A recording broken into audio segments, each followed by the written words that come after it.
Hi friends, இன்றைக்கி கருப்பு கவுனி அரிசியில் பர்பி செய்ய போகிறேன். அதுக்கு ஒரு பேன் அடுப்பில் வச்சுட்டு ஒரு ஸ்பூன் நெய் விட்டுட்டு தேங்காய் பொடியை நறுக்கி வச்சுருக்கேன். அதை போட்டு நெய்யில் வறுத்து எடுத்துக்கிறேன். வறுத்து எடுத்துட்டு பின்ன அரிசி ஏற்கனவே கவுனி அரிசியை வறுத்து பொடி பண்ணி வச்சுருக்கேன். அதையும் வறுத்துக்கணும். தேங்காய் வறுத்து எடுத்தாச்சு. இனி அரிசியை வறுத்துக்கலாம். இன்னொரு ஸ்பூன் நெய் விட்டுட்டு வறுத்து வச்ச அரிசி மாவு கவுனி அரிசி மாவு போட்டுட்டு ஃப்ரை பண்ணுறேன். அது லேசாக வறுத்தாச்சு.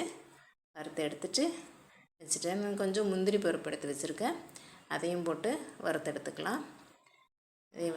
முந்திரி போட்டுட்டு இதுக்கும் கொஞ்சம் நெய் விட்டுட்டு அதையும் வறுத்து எடுத்துட்டேன்.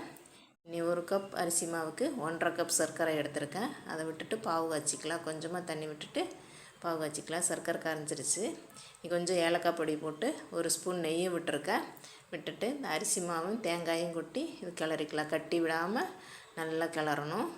கட்டி விடாமல் நல்லா கிளறின்னு சுருண்டு வர்ற பதம் வந்தால் எடுத்து கொட்டிடலாம். ஆயிடுச்சு, சுருண்டு வந்துடுச்சு, பாத்திரத்தில் ஒட்டாமல் வந்துடுச்சு. இனி பர்பி பதம் ஆயாச்சு.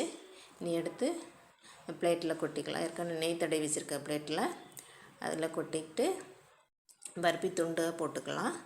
அதை அமுத்தி விடணும், இல்லைன்னா பொறுன்னு ஆயிரும். அமுத்தி விட்டுட்டு அது துண்டு போட்டுடலாம். துண்டு போட்டுட்டு அது ஒரு துண்டுக்கும் வறுத்து வச்ச முந்திரியை அது மேலே வச்சுருக்கேன். இப்போ கருப்பு கவுனி அரிசியில் பர்பி ரெடி ஆயாச்சு. நல்ல ஹெல்த்தியான கவுனி அரிசி பர்பி ரெடி ஆயாச்சு.